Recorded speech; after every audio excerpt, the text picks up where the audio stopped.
I was in uniform when I found out my sister had sued me. Not figuratively, literally.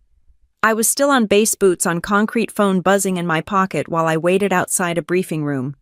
I assumed it was another logistics update or a reminder about paperwork I hadn't finished yet. Instead, it was an email from a law firm I recognized immediately. Same firm my grandmother had used for years. The subject line was simple and clinical. Notice of will contest. For a few seconds, I just stared at it. Then I opened the attachment and saw my sister's name at the top. Rachel Brooks, plaintiff, against me. I read it twice, then a third time because my brain refused to accept what my eyes were doing. According to the filing, I had manipulated our grandmother while I was deployed. I had taken advantage of an elderly woman with diminished capacity. I had isolated her, influenced her decisions, and engineered a will that left me everything. Everything in this case meant $5.4 million. I stood there in the hallway surrounded by people in uniform and felt something cold settle in my stomach. Not panic, not anger. Something sharper, more focused. The kind of feeling you get when you realize someone you trusted didn't just cross a line. They planned it. A few minutes later, my phone rang. It was my attorney, Thomas Keller. He'd represented my grandmother for decades. Captain Brooks, he said, straight to the point. I'm sorry you're finding out this way. So it's real, I said. Yes. I asked him to summarize it, even though I'd already read the filing. I needed to hear it out loud. He told me Rachel was contesting the will on grounds of undue influence and lack of testamentary capacity. Standard language. Aggressive tone. Carefully worded accusations that stopped just short of calling me a criminal. She's also filed a complaint with JAG, he added. That part landed harder than the rest. JAG complaints don't mean immediate punishment, but they don't disappear either. They sit. They get reviewed. They raise questions. They slow things down. Promotions, clearances, assignments. All the things you work years for in the military can get frozen by one well-placed accusation. I thanked him, ended the call, and stood there longer than I probably should have. No one around me knew what had just happened. To them, I was still Captain Elena Brooks, logistics officer, clean record, reliable, steady. To my sister, apparently, I was a manipulative thief who'd built a military career as cover. The timing wasn't an accident. Rachel knew exactly where I was when she filed. She knew I couldn't fire back on social media or call a press conference or even defend myself publicly without making things worse. Military rules are very clear about that. You don't get to argue your case in the court of public opinion. You wait. You document. You let the process run. Rachel had never liked that about me. She'd always said I hid behind rules. I went into the briefing, sat through an hour of updates, nodded at the right moments, took notes I didn't need, and kept my expression neutral. By the time it ended, I had compartmentalized the situation the way the Army teaches you to. There was a problem. It had parameters. It required a response. Emotion could wait. Later that night, back in my quarters, I reread the filing more carefully. Rachel's narrative was polished. According to her, she had been the devoted granddaughter, the one who stayed, the one who cared for Grandma Evelyn while I chose deployments and promotions over family. She painted herself as the constant presence and me as the distant figure who swooped in at the end and rewrote everything. What she didn't mention was how many times I'd called home from different time zones, or how often I'd wired money to help cover medical expenses, or how every leave request I'd made over the years had included one specific address. She also didn't mention that Grandma Evelyn had been sharp as a tack until the very end, or that she'd insisted on regular cognitive evaluations documented and signed because she hated the idea of anyone questioning her competence. Rachel knew all of that, which meant the lawsuit wasn't based on confusion or grief. It was strategy. I scrolled through the last text Rachel had sent me weeks earlier, right after the will reading. I hope you're happy, it said. You always get what you want. At the time, I'd assumed it was just bitterness. Now I understood it had been a warning. The will reading itself had been quiet. No shouting, no drama. Just a conference room, a stack of papers, and a few carefully chosen sentences. Grandma had left me the house, the trust, and the bulk of her assets. Rachel had been left a nominal amount, enough to say she hadn't been forgotten, not enough to control anything. I hadn't celebrated. I hadn't even known what to feel. Mostly I felt responsibility. $5.4 million isn't lottery money. It's stewardship money. It comes with paperwork expectations and attention. Rachel had smiled through the entire meeting. Not a warm smile. A tight one. The kind people use when they're already planning their next move. Now I knew what that move was. I emailed my commanding officer that night and disclosed the situation exactly as required. No editorializing. No excuses. Just facts. That's how you survive things like this in the military. You don't hide. You document first. I slept badly. Not because I was afraid of losing the money. Money had never been the point for me.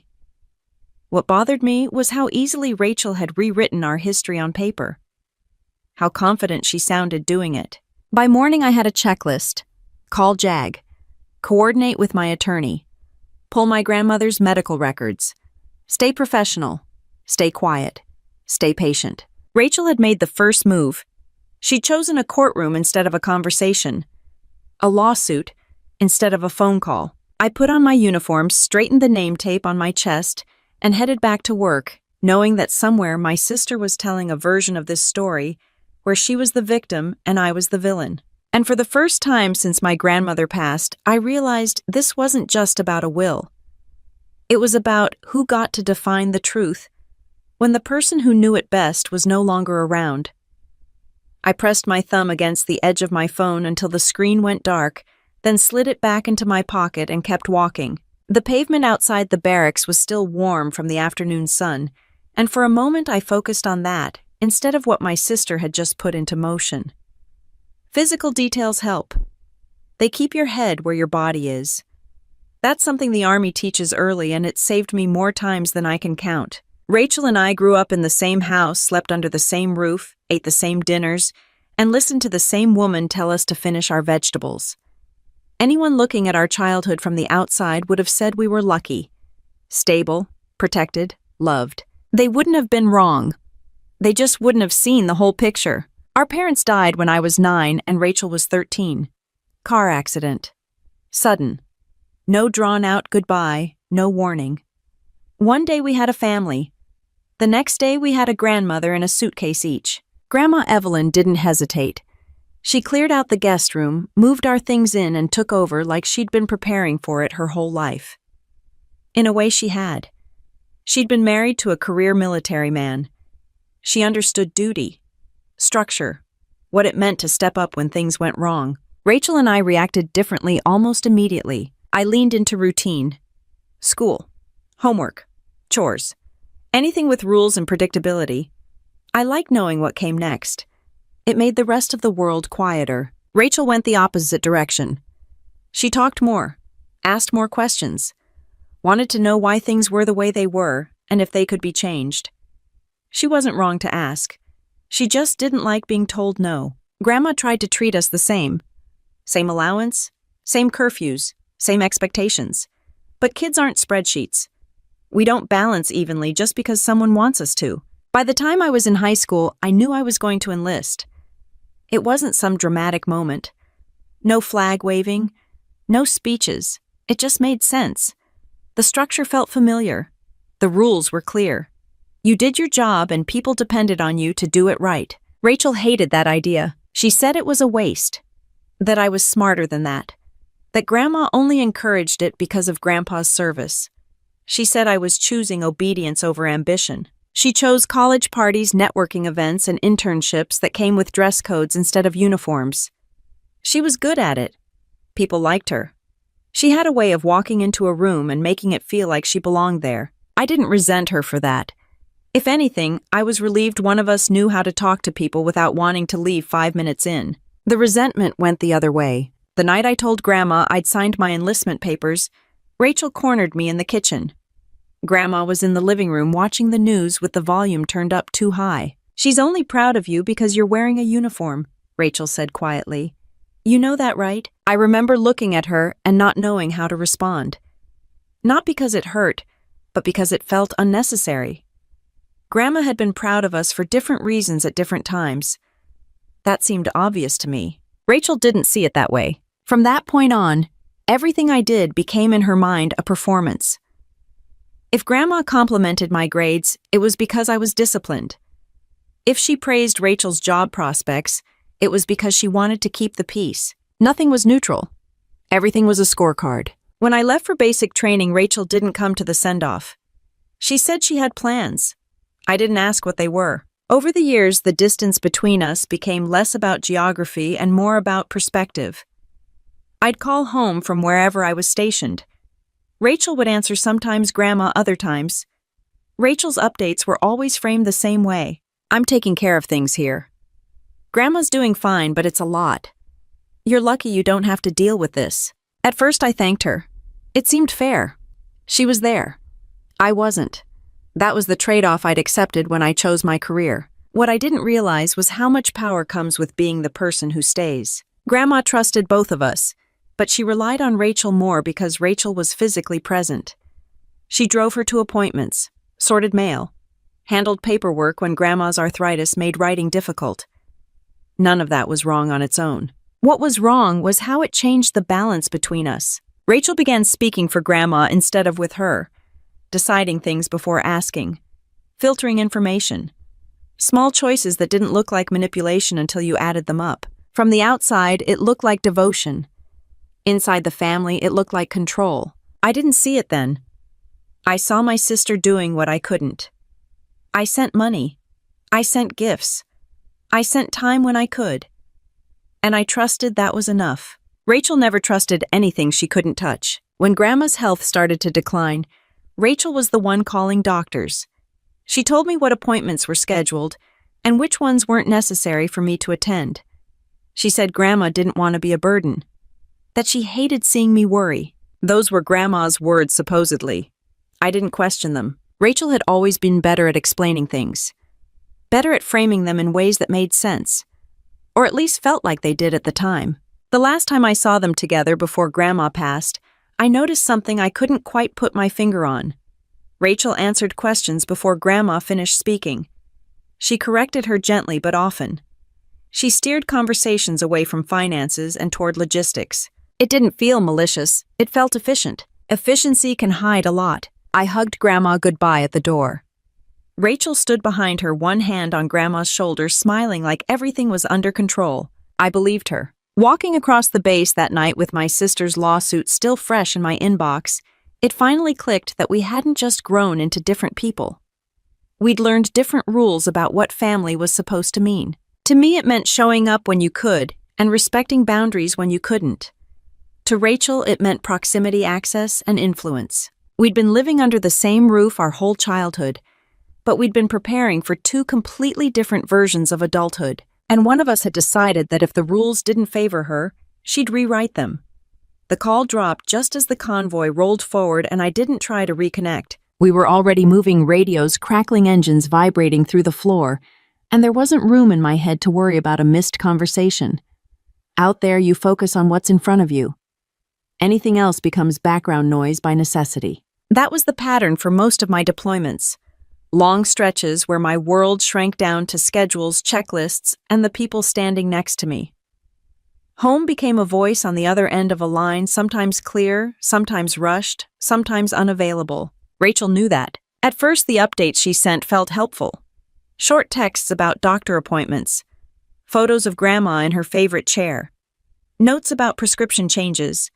It made me feel included even when I couldn't be there. Over time, those updates turned into summaries instead of conversations. She's tired today. She doesn't feel like talking.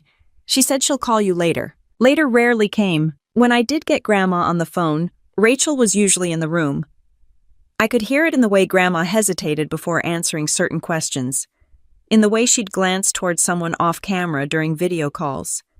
It was subtle, but after years in the military, you get good at reading what people don't say. I told myself it was nothing, that I was projecting. That deployment does that to you. Rachel, meanwhile, stepped fully into the role of organizer. She took over scheduling appointments, sorting mail, and handling anything that involved paperwork. She told me it was easier that way, that Grandma's hands hurt too much to write. that the forms were confusing, that someone had to be responsible. Responsibility, according to Rachel, meant authority. When Grandma needed help with her finances, Rachel volunteered. When legal documents came in, Rachel reviewed them. When decisions had to be made quickly, Rachel made them. I sent money whenever it seemed appropriate. I asked questions when I could. But the truth was, from thousands of miles away, I was always reacting instead of participating. Rachel never said I was excluded. She just made sure I didn't have enough information to weigh in meaningfully. The first time I pushed back was over a missed visit. I'd finally secured leave and booked a flight home. Rachel called 2 days before I was supposed to arrive. "She's not up for visitors," she said. "The doctor says rest is more important right now." I asked which doctor. She gave me a name I didn't recognize and moved on before I could follow up. I trusted her. Again. Later I learned Grandma hadn't known I was planning to come. That wasn't a coincidence. Rachel framed everything as protection. Protection from stress, from confusion, from me showing up with questions Grandma didn't feel like answering. What she never framed it as was control. By the time I realized how much access Rachel had consolidated, it was already normal. She was the point of contact, the gatekeeper, the interpreter of Grandma's wishes. Grandma still loved me. That was clear. But love doesn't always come with leverage. Rachel understood leverage instinctively. During one deployment, Grandma mentioned something offhand that stuck with me. She asked if I was still all right with how things were set up. I asked her what she meant. Rachel cut in before Grandma could answer. "She's talking about the schedule," Rachel said. "It's a lot for her to keep track of." Grandma nodded, but her expression didn't match the explanation. She looked tired. Not physically, emotionally. That should have been my cue to dig deeper. Instead, I filed it away as another small discomfort in a long-distance relationship already strained by time zones and duty schedules. Rachel had the advantage of immediacy. She could respond in real time, adjust narratives, shape context. By the time anything reached me, it had already been filtered. I didn't realize how effective that was until I noticed how often Grandma deferred to Rachel even when I was physically present. Rachel would answer questions directed at Grandma. She'd summarize decisions that Grandma hadn't fully articulated.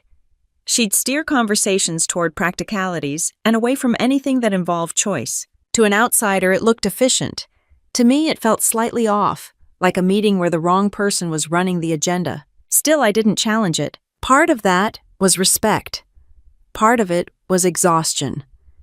And part of it was the quiet guilt that comes with knowing you chose a life that doesn't allow you to show up the way others can. Rachel never let me forget that. "You get to leave," she said once, not angrily, just factually. "I'm the one here when things actually happen." She wasn't wrong, but she also wasn't telling the whole truth. What she didn't say was that being there gave her power. Power to decide what actually happened and what didn't make it into the version of events she shared. By the time Grandma's health took a more serious turn, Rachel had positioned herself as indispensable. Doctors spoke to her first. Lawyers returned her calls. Bank statements came to the house in her name. When I asked for copies, she said she'd send them. Sometimes she did. Sometimes she summarized instead. I told myself this was just how families worked when one person stayed and the other didn't. That belief held until the day Grandma called me directly without Rachel on the line. Her voice was quiet. Careful. "Elena," she said, "you're still all right with things, aren't you?" I asked her to explain. There was a pause, long enough to tell me she was choosing her words. Rachel's voice appeared in the background. "Who are you talking to?" Grandma's answer was immediate. "Just checking in." The line went silent for a beat, then Grandma told me she loved me and hung up. That call stayed with me. Rachel texted a few minutes later. "Sorry about that. She gets confused sometime." I stared at the message longer than I should have. Confused wasn't the word I would have used. What I heard in Grandma's voice wasn't confusion. It was hesitation. The sound of someone navigating a conversation carefully because they weren't sure how much space they were allowed. I was thousands of miles away, bound by duty, and watching my role in my grandmother's life shrink in real time. Rachel hadn't pushed me out all at once. She'd narrowed the doorway inch by inch until everything I knew about Grandma passed through her first. And I let it happen because from where I stood, it didn't look like a threat. It looked like help. By the time I came home for good, the balance had already shifted. Decisions were being made without me. Narratives were being set without my input. And Rachel was no longer just my sister. She was the person everyone assumed spoke for Grandma. That assumption would end up shaping everything that came after, whether any of us were ready for it or not. The fabric of my dress caught slightly on the edge of the pew as I sat down, and I adjusted it without looking up. I wasn't in uniform this time. Grandma had always said she liked seeing me in civilian clothes at church. Said it reminded her that I was still a person, not just a rank. I'd honored that, even though part of me wanted the armor of a uniform that morning. The chapel was quiet in that specific way that only happens at funerals. Too quiet. People breathing carefully, shifting their weight like sound itself might offend someone. Rachel sat in the front row, perfectly composed black dress, pressed hair done just enough to look respectful without trying too hard. She nodded politely at people as they passed, accepting condolences like she was checking items off a list. I sat a few rows back, not because I was unwelcome, because Rachel had already taken the front. The service was simple. Grandma would have liked that. No dramatic speeches, no long eulogies, just stories about her garden, her cooking, and the way she never missed a birthday even when she pretended she had. When it ended, people hugged me, told me how proud Grandma had been of me, told me how often she talked about my career. Rachel stood nearby, smiling tightly, listening. I wondered which version of those conversations she'd heard. The will reading happened 3 days later in a conference room that smelled faintly of coffee and old carpet. Same law firm. Same attorney. Thomas Keller looked older than I remembered, but his voice was steady. Rachel arrived early. She always did. She sat closest to Thomas, a yellow legal pad in front of her pen perfectly aligned along the edge. Prepared. Calm. I took the seat across from her. We exchanged a brief nod. No hostility, no warmth, just acknowledgement. Thomas began reading. There were preliminary items first. Personal belongings, charitable donations, specific bequests, all standard. Rachel listened closely, jotting notes, occasionally glancing up at me to gauge my reaction. I kept my eyes on the table. Then Thomas cleared his throat and shifted the papers. The remainder of the estate, he said, including the residents' investment accounts and trust holdings, with an estimated total value of $5,400,000, is bequeathed to my granddaughter, Elena Brooks. The room didn't react immediately. Rachel didn't move. Her pen stayed on the page. Her expression didn't change. I felt the words hit, but not the way people expect. No rush of excitement. No sense of victory. Just weight. Responsibility settling into place without asking whether I wanted it. Thomas continued. To my granddaughter, Rachel Brooks, I leave a nominal sum. Rachel's pen stopped. She didn't look at me. She didn't look at Thomas. She stared at the paper in front of her like it might correct itself if she waited long enough. When she finally looked up, her expression was neutral, controlled. If someone had walked in at that moment, they might have assumed nothing unusual had happened. That's it, she asked. Thomas nodded. That is the will as executed. Rachel smiled. A small, polite smile that didn't reach her eyes. Okay, she said. That was it. No raised voice, no accusations, no scene. I didn't trust it for a second. Afterward, in the hallway, she hugged me.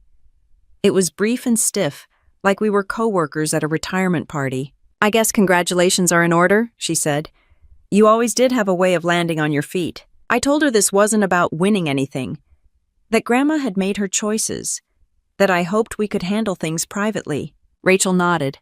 Of course. She left before I could say anything else. On the drive back to my hotel, my phone buzzed repeatedly. Distant relatives, old family friends, people who'd heard through the grapevine and wanted to weigh in. Some were congratulatory, others were cautious. A few asked questions they clearly didn't feel comfortable asking directly. Rachel didn't call. That silence stretched for days, then weeks. I went back to base. Life resumed its usual rhythm. Training schedules, meetings, reports. The estate paperwork sat in a folder on my desk untouched. I wasn't in a rush. I wanted to grieve before I managed. Then the envelope arrived. It wasn't dramatic. No process server, no knock at the door, just a thick packet waiting for me when I got back from a run. I recognized the letterhead immediately. Rachel had filed. The language was colder than the conversation we'd had in that hallway.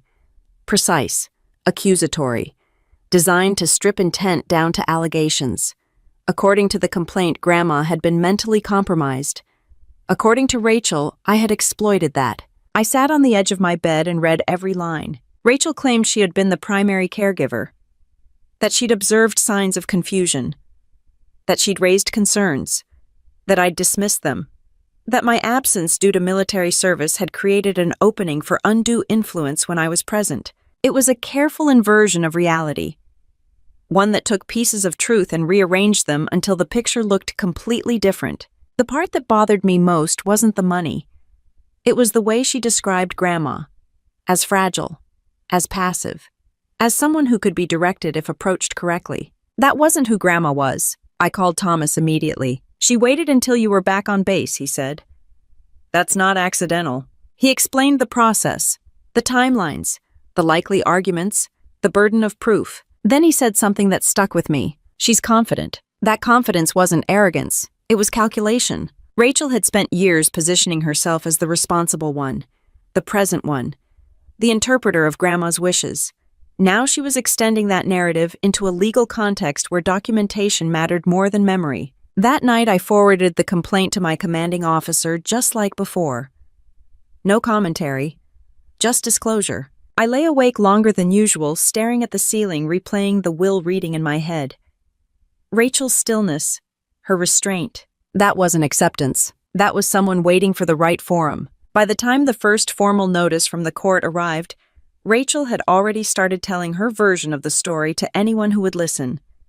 I heard it through indirect channels, mutual acquaintances, family friends who suddenly seemed unsure how to talk to me. She's just worried about what your grandmother would have wanted, someone said. Rachel had always been good at framing concern as virtue. As I filed the paperwork and followed protocol, one thing became clear.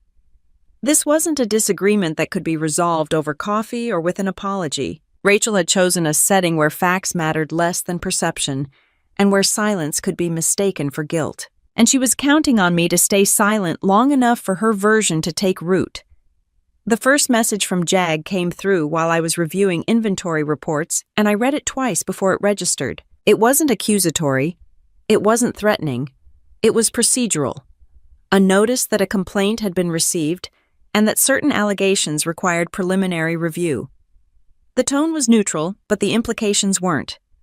Once something like that exists on paper, it doesn't just vanish. I closed the email and finished the report in front of me. That wasn't discipline.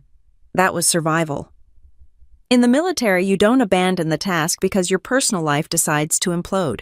Rachel, on the other hand, had fully committed to making my personal life everyone else's business. Within days, the lawsuit stopped being just a legal matter and started looking like a campaign. Not public in the sense of press releases or headlines, but quiet, targeted, and effective. Phone calls, emails, conversations that traveled faster than I did.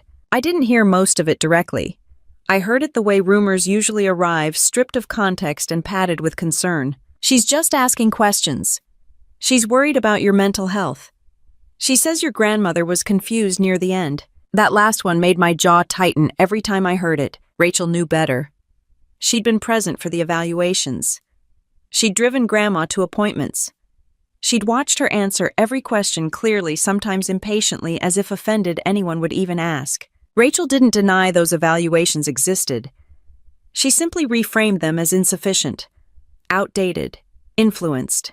When Thomas and I spoke, he explained her approach in blunt terms. She's not trying to prove your grandmother was incompetent all the time, he said.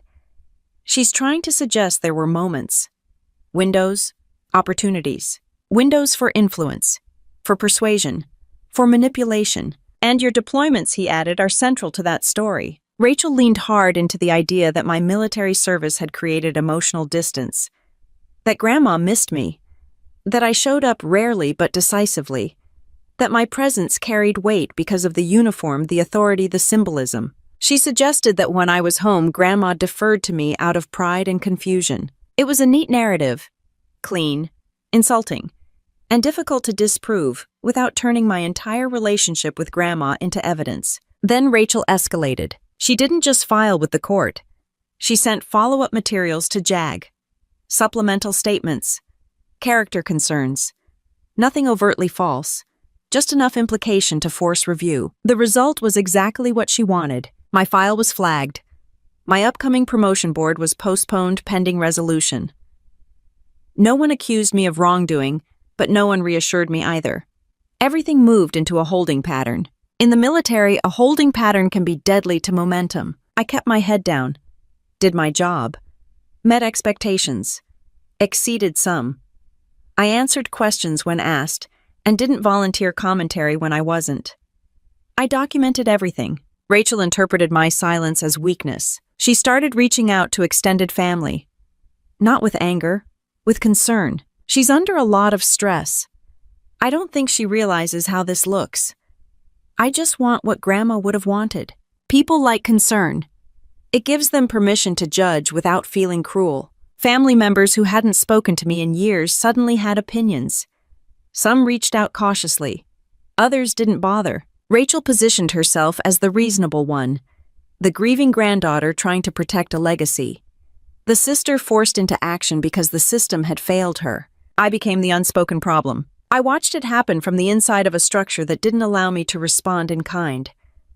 I couldn't call people and set the record straight without risking further scrutiny. I couldn't explain the details of an ongoing case. I couldn't say what I wanted to say. Rachel knew that too. She sent me a message one evening that confirmed it. "I don't want this to get ugly," she wrote. "But you left me no choice." No choice.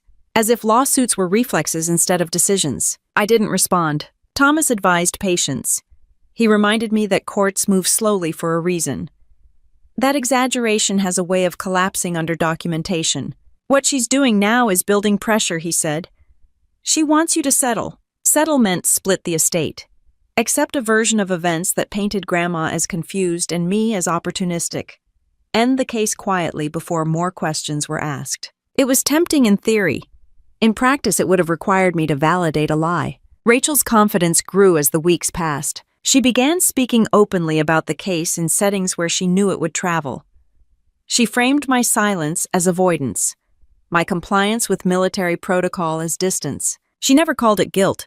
She didn't have to. One afternoon, after a long day of meetings, I found myself sitting in my car with the engine off, hands resting on the steering wheel longer than necessary.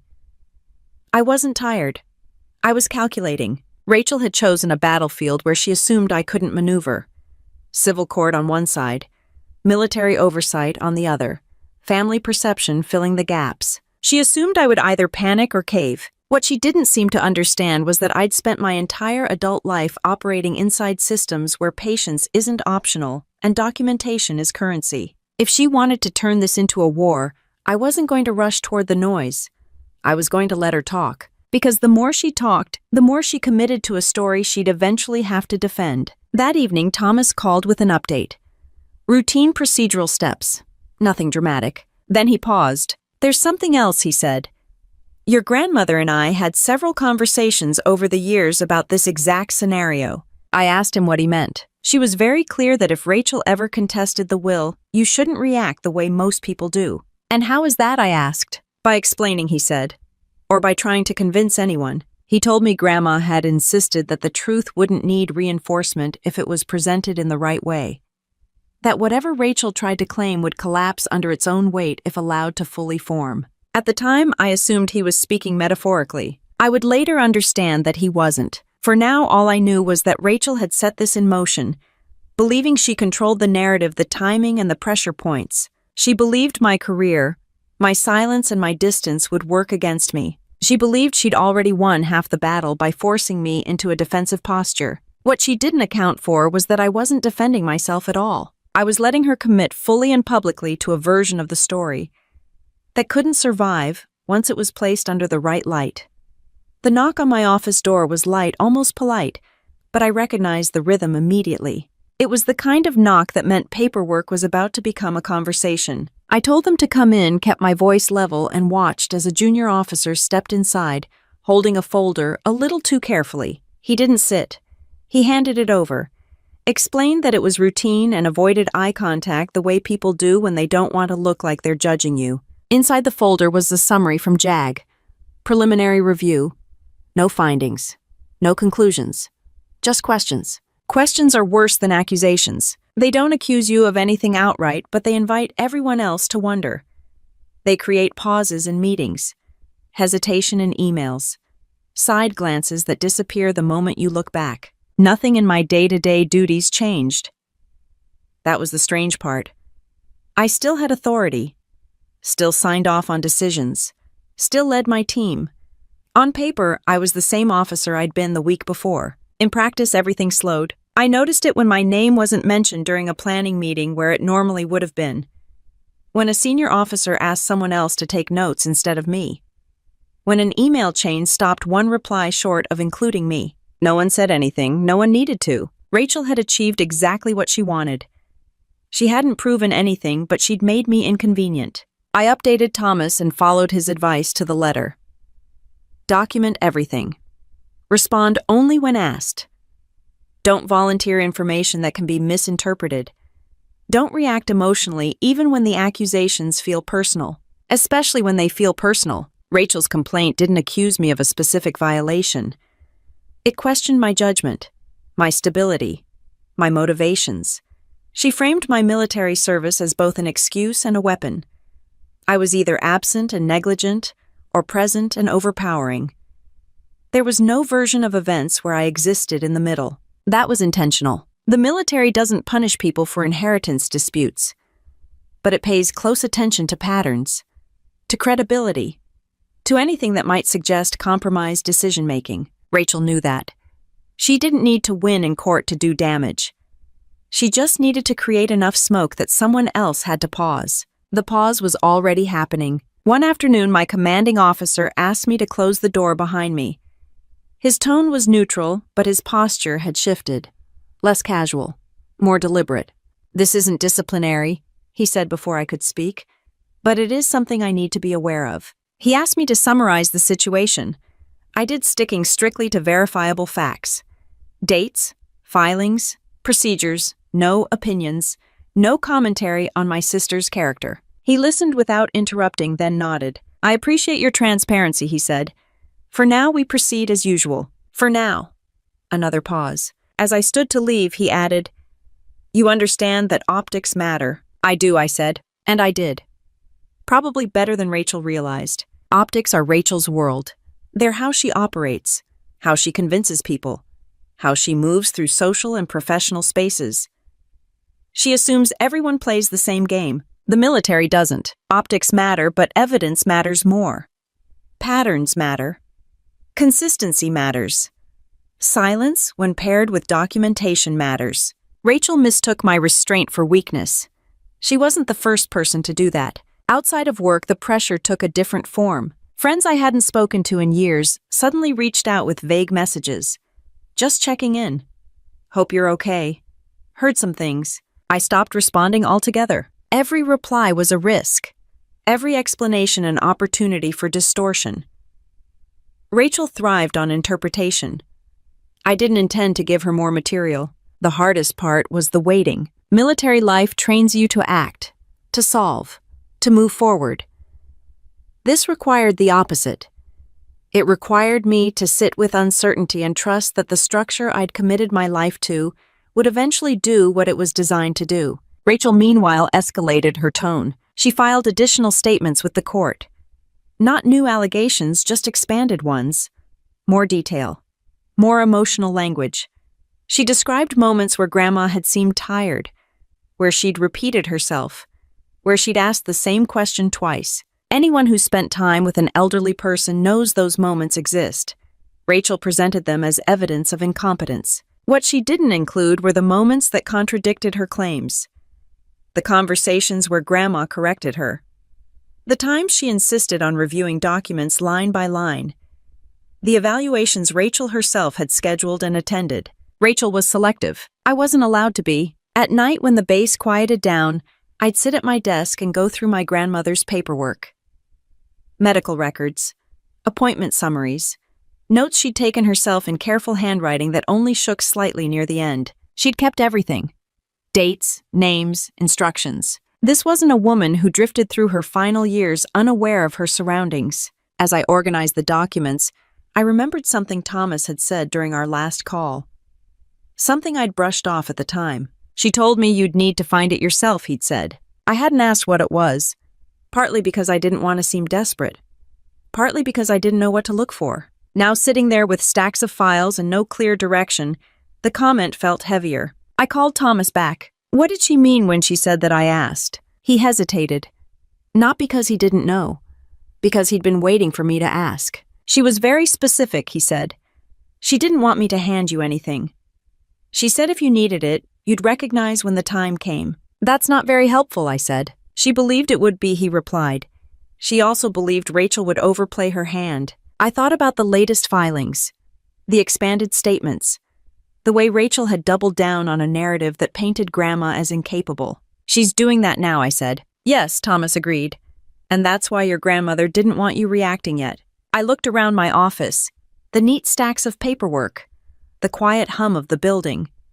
Everything about my life was structured around process, around following the correct steps in the correct order. Rachel had mistaken my adherence to that process for passivity. What she didn't understand was that process is how you expose inconsistencies, how you let someone commit fully to a story they can't later revise. I ended the call and sat there for a long moment, not thinking about court dates or filings, but about my grandmother's voice, the way she'd asked if I was still all right with how things were set up. At the time, I hadn't known what she meant. Now, with my career in a holding pattern and my reputation suspended between accusation and proof, I understood that she hadn't been asking for reassurance. She'd been checking whether I was paying attention. And for the first time since this started, I stopped thinking about how to defend myself and started thinking about what my grandmother had anticipated. Whatever she'd left behind wasn't meant to comfort me. It was meant to be used. I unlocked the house with the same key I'd used for years, then paused with my hand still on the doorknob. The place smelled exactly the same. Lemon cleaner, old books, and the faint trace of lavender Grandma used to tuck into drawers. Nothing about it felt like a crime scene or a battleground.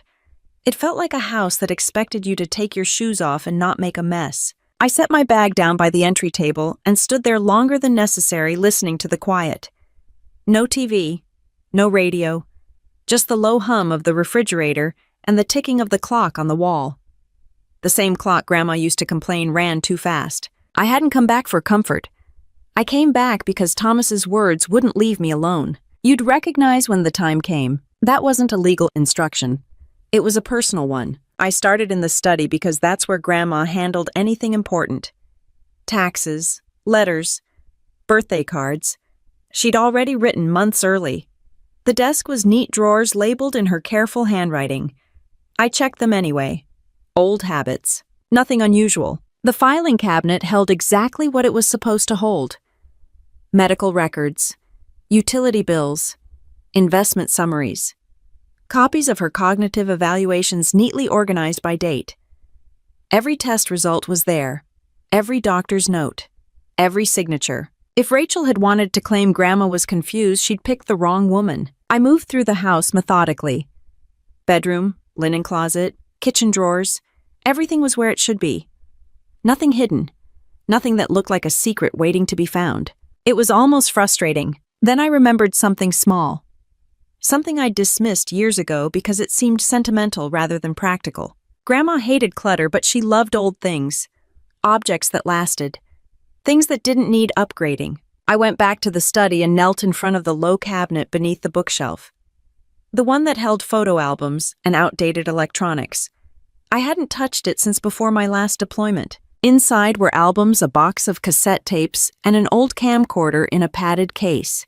The kind that used mini DV tapes. Heavy, durable, completely obsolete. I lifted it out and set it on the desk. There was no label, no note. Just the camera and a small unmarked envelope tucked beneath it. My name was written on the front in Grandma's handwriting. No instructions. Just my name. I didn't open it right away. I sat back in the chair and looked at the camera instead. Thought about how many times Grandma had refused to replace things that still worked. How she'd kept Grandpa's old tools even after buying newer ones, because she trusted what she knew. Rachel wouldn't have touched this. She hated old tech, hated anything that took patience. I opened the envelope. Inside was a single line written in pen. for when words stop working. That was it. I powered up the camcorder. The battery was dead, which didn't surprise me. I plugged it in, waited, and tried again. The screen flickered, then stabilized. A date stamp appeared in the corner. It was from a few days before Grandma passed. I sat there, thumb hovering over the button longer than necessary. Not because I was afraid of what I'd see, but because I understood finally why she hadn't told me about it. She didn't want me reacting out of emotion. She wanted me acting out of clarity. I pressed play. The image was slightly tilted. Grandma sat in her armchair, the one by the window. The light was natural. No dramatic setup. Just her wearing a cardigan I recognized, hands folded loosely in her lap. She looked tired, but her eyes were clear. "If you're watching this," she said, "then Rachel has done exactly what I thought she would." She paused to take a breath, then continued without hesitation. "I want this recorded while my mind is sound. I've just completed my most recent cognitive evaluation. Dr. Levin has the results. I passed them like I always do." She said it plainly. No defensiveness, no anger. She talked about the will next, about why she made the decisions she did. She didn't speak in terms of love or favoritism. She spoke in terms of trust. "Elena has never asked me for anything," she said. "Not money, not control, not influence. She's lived her life and let me live mine." Then she addressed Rachel directly. "Rachel believes love comes with access," Grandma said. "Access to accounts, access to decisions, access to control." She described moments I'd never seen. Conversations that happened when I was deployed. Pressure that built slowly disguised as concern and efficiency. Suggestions that weren't framed as demands until they already were. "I'm not afraid of dying," she said. "I'm afraid of rewarding behavior that hurts people." She explained why she didn't split the estate evenly. Not because she wanted to punish Rachel, but because she refused to enable what came next. If I divided everything equally, she said, the pressure wouldn't stop. It would escalate. She looked straight into the camera then. "Equal is not always fair," she said. "Fair is what protects the truth when I'm no longer here." I sat very still. Then she addressed the lawsuit before it even existed. "Rachel will say I was confused," Grandma said. "She'll say Elena manipulated me, that I didn't understand what I was doing." Grandma shook her head, slow and deliberate. "That is a lie." She listed the safeguards she'd put in place. The attorney consultations, the evaluations, the documentation. She didn't sound defensive. She sounded prepared. "This video is not to shame anyone," she said. "It's to stop the story from being rewritten." She ended simply, "Elena, if this has reached you, then you did the right thing by waiting." The screen went dark. I didn't move for a long time, not because I was overwhelmed, but because everything snapped into place with an almost uncomfortable clarity. The pressure, the timing, Rachel's confidence, the way she'd committed so fully to a narrative that depended on Grandma being silent. Grandma hadn't left me a reaction. She'd left me leverage. I turned the camcorder off and sat there listening again to the ticking clock. The one she said ran too fast. For the first time since Rachel filed, I wasn't thinking about defending myself or preserving my career, or even keeping the estate intact. I was thinking about timing. Rachel had chosen her forum carefully. She believed she controlled the story because she'd been the loudest voice for so long. She didn't know that the one person she'd counted on being unable to respond had already spoken clearly and on record while she still had the chance. I placed the camera back into its case, slid the envelope inside, and locked the cabinet. Then I picked up my phone and texted Thomas. "I found it." That was all I needed to say. The chair scraped softly against the floor as I pulled it back and sat down, the sound louder in my head than it should have been. The mediation room was smaller than I expected. No judge's bench, no flags, just a long table, a wall clock that ticked too loudly, and a mediator who looked like he'd seen every version of family dysfunction imaginable and stopped being surprised years ago. Rachel arrived 10 minutes early. She always did things like that. Show up first. Set the tone. Claim the space before anyone else could. She was already seated when I walked in, legal pad. Open pen, uncapped posture, relaxed in a way that suggested confidence, not nerves. She smiled at me. Not warmly, not cruelly. The smile you give when you think the room belongs to you. I took my seat across from her. Thomas sat beside me, calm and unreadable. Rachel's attorney nodded politely, already flipping through documents like this was just another Tuesday. The mediator began with ground rules: confidentiality, voluntary resolution, last chance before trial. His voice was steady, practiced. He'd probably said the same thing hundreds of times. Rachel leaned forward when it was her turn to speak. She didn't hesitate, didn't glance at her attorney. She'd rehearsed this. She talked about Grandma's decline, about missed names, repeated questions, about how hard it had been to watch someone she loved lose clarity. She described herself as the constant presence, the responsible one, the person who stayed when others left. She looked at me briefly when she said that, then she shifted to me. My absences, my deployments, how overwhelming it must have been for Grandma to see me so rarely, how my visits when they happened carried emotional weight. She didn't say manipulation outright. She didn't need to. She let the implications sit there heavy and polite. When the mediator asked if she was alleging undue influence, Rachel nodded. Yes, she said. I believe my sister didn't intend harm, but intention doesn't change impact. That line was almost impressive. It framed her as reasonable, compassionate, reluctant to accuse. I listened without interrupting. This was the story Rachel had committed to. Fully, publicly, on record. When she finished, the mediator turned to me. Captain Brooks, he said.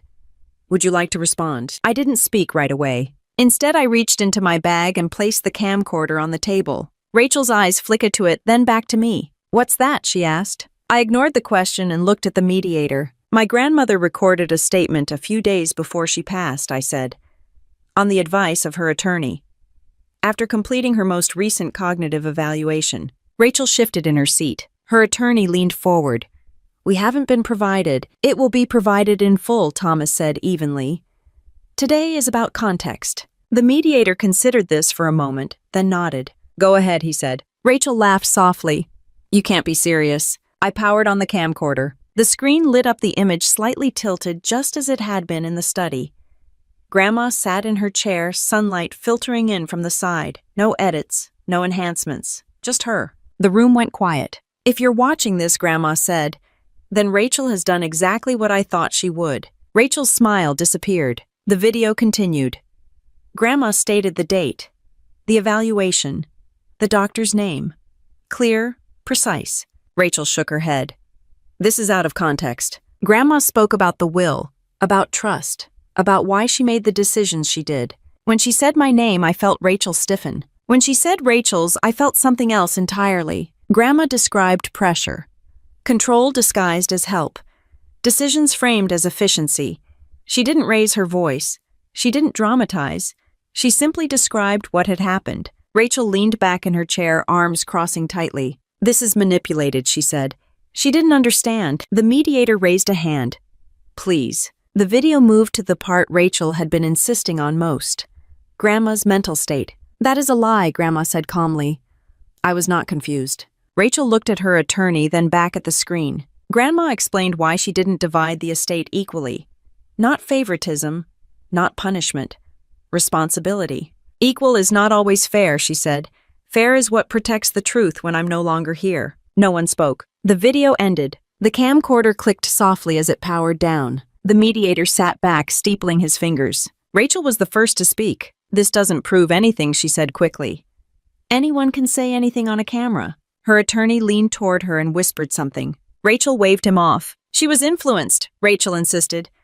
This just shows how deep it went. Thomas slid a document across the table. Those are copies of the cognitive evaluations referenced in the video, he said. Dates match. Signatures match. Doctors are available to testify. The mediator looked through them carefully. Rachel's attorney finally spoke. We'll need a recess. The mediator nodded. 15 minutes. Rachel stood abruptly, chair legs scraping loudly this time. She walked out without looking at me. I stayed where I was. The room felt different now. Not tense, focused. Thomas leaned slightly toward me. She didn't expect that he said quietly. No, I replied. She expected me to explain. The recess stretched longer than 15 minutes. Through the glass wall of the hallway, I could see Rachel pacing, her attorney talking with sharp, controlled gestures. Rachel shaking her head, then stopping, then shaking it again. She looked smaller than she had when she walked in. When they returned, Rachel didn't sit right away. She stood there for a moment, hands gripping the back of her chair like she was deciding whether to leave. The mediator cleared his throat. "Ms. Brooks," he said to Rachel, "I strongly recommend you reconsider your position." Rachel's jaw tightened. Her attorney placed a hand on her arm. "We're prepared to withdraw the petition," he said. The words landed heavily, even though I'd expected them. The mediator nodded. "Let the record reflect that the will contest is voluntarily dismissed." Rachel sat down slowly, staring at the table. No apology, no explanation, just silence. I gathered my things, stood, and adjusted the strap of my bag over my shoulder. The camcorder felt heavier now, like it carried more than plastic and tape. As I turned toward the door, Rachel finally looked up. Her eyes weren't angry. They weren't sad either. They were calculating. And for the first time since this began, I realized that winning the legal battle didn't mean the damage was done unraveling. It just meant the truth had found its way into the room where it mattered most. The hallway outside the mediation room smelled faintly of cleaning solution, and I noticed it only because my shoulders finally dropped. Not in relief, in recalibration. Thomas walked beside me as we exited his stride, unhurried, like this had gone exactly as he expected. Rachel and her attorney moved in the opposite direction without a word. No confrontation, no last-minute argument. Just a clean physical separation that mirrored the legal one. I didn't look back. That afternoon, the paperwork moved faster than anything else had in months. Voluntary dismissal filed. Court clerk notification sent. Case status updated. The system that had dragged its feet while uncertainty ruled suddenly found its efficiency again. By the next morning, JAG reached out, not to interrogate, to close the loop. They'd been waiting for resolution not because they doubted me, but because the military doesn't resolve disputes by intuition. It resolves them by documentation. Rachel had supplied allegations. I'd supplied silence and process. Now the file included evidence from the one person whose intent mattered most. The review concluded without findings. My record was cleared. The flag lifted. The promotion board rescheduled. No announcement. No apology. Just quiet restoration. That was enough. Rachel tried to call me 2 days later. I watched the phone ring until it stopped, then placed it face down on the table and went back to what I was doing. Not out of spite. Out of clarity. Thomas asked me whether I wanted to pursue charges. Financial exploitation, elder abuse, coercion. The video alone supported serious questions.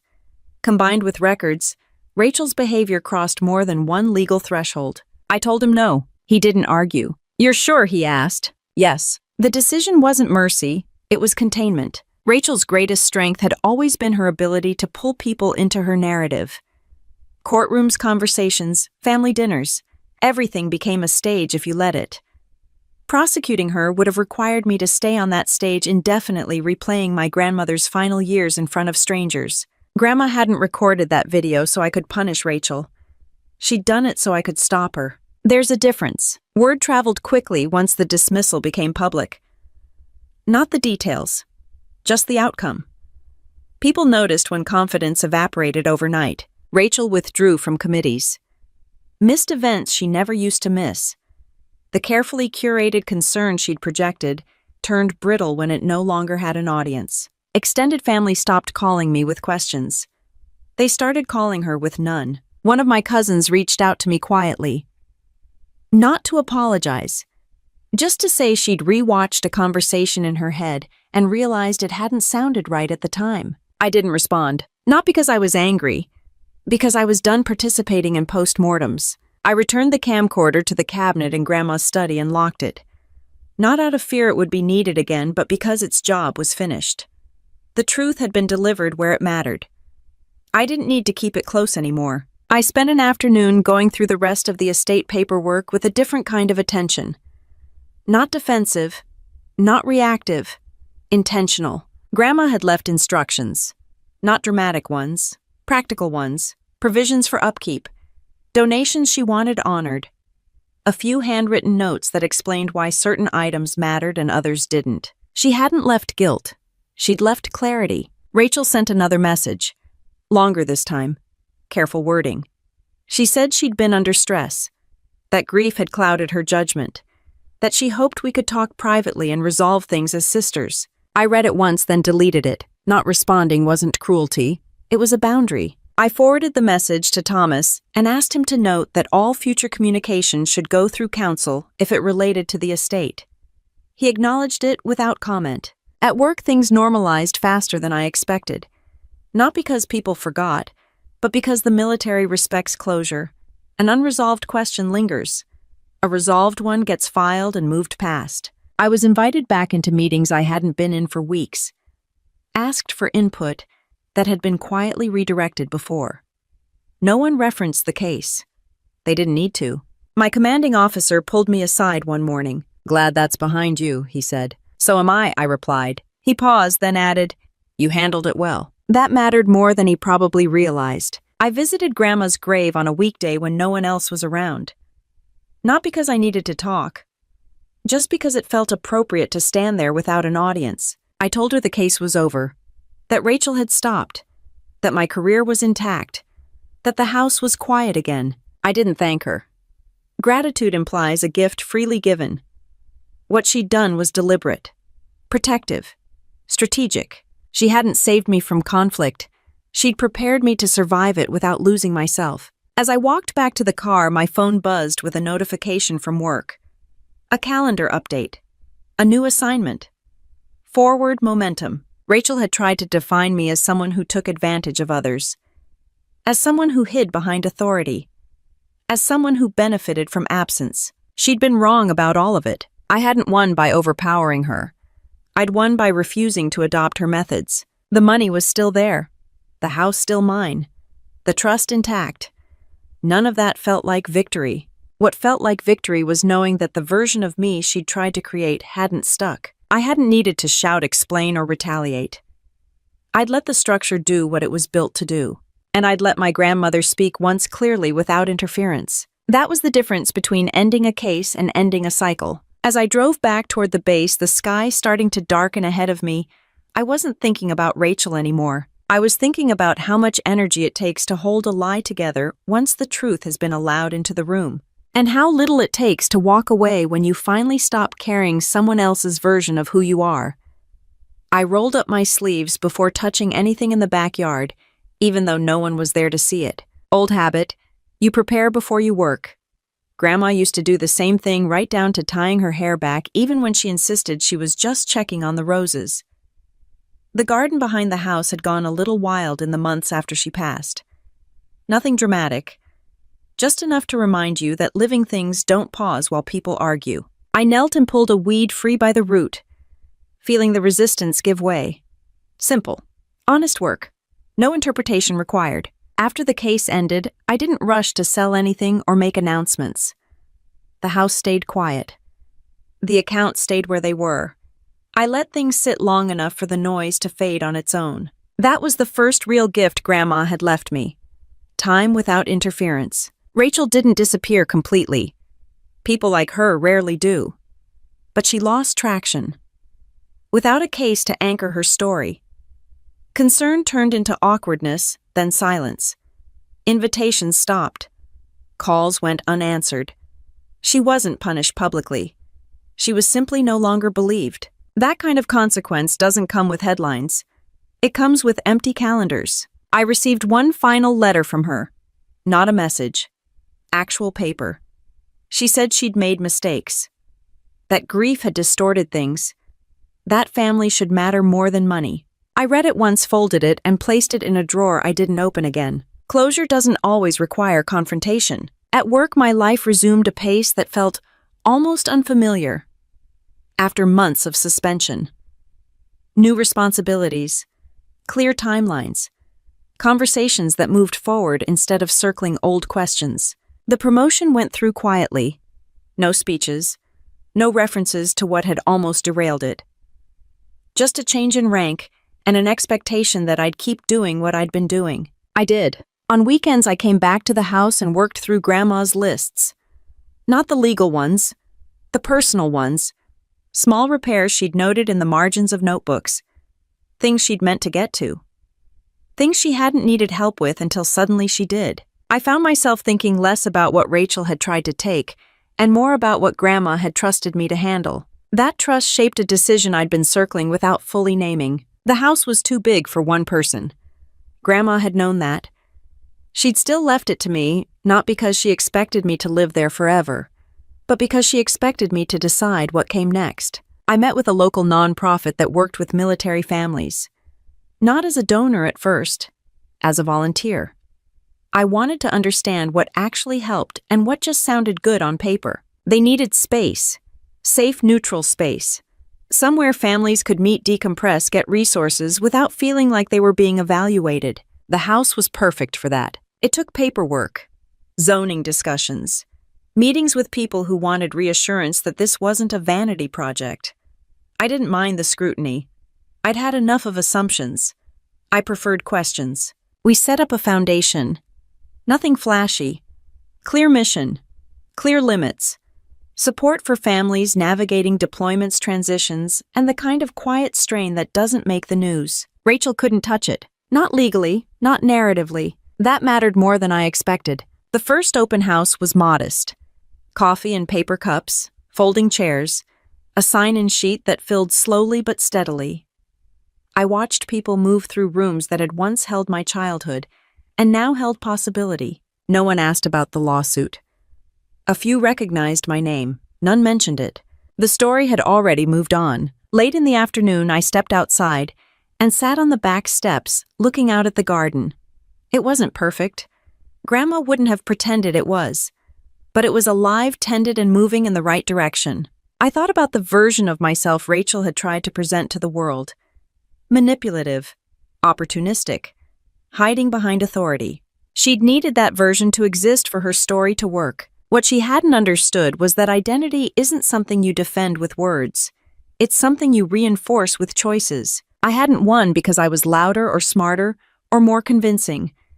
I'd won because I stayed aligned with what I knew to be true and let everything else fall out of alignment on its own. That's not satisfying in the cinematic sense. There's no dramatic payoff. No final confrontation where everyone applauds. There is, however, peace. That evening I locked up the house and walked to my car. Hands dusty, muscles tired, in a way that felt earned. I glanced once at the windows lit softly from inside and saw not a symbol of inheritance but a place in use. Rachel had wanted control. Over money. Over narrative. Over people. What she never valued was continuity. I drove back toward the base as the sun dipped low, thinking about the next week's schedule, the next project, the next set of responsibilities that would require attention without spectacle. Somewhere along the line, I realized I hadn't thought about her at all that day. That felt like the final confirmation, not because she'd been defeated, but because she'd stopped being relevant to my decisions. Grandma had once told me that winning doesn't always look like taking something from someone else. Sometimes it looks like refusing to let them take anything else from you. Standing in that quiet car, heading toward a life that felt fully my own, I understood exactly what she meant. And for the first time since this began, I didn't feel like I was reacting to anything. I felt like I was choosing. I learned something through all of this that took me a long time to accept. Not everyone who calls themselves family is willing to protect you. Some people see love as leverage, and when they lose control, they reach for lies instead. This wasn't just a lawsuit or a fight over money. It was a family revenge story that showed me the difference between power and integrity. I didn't win because I was louder or crueler.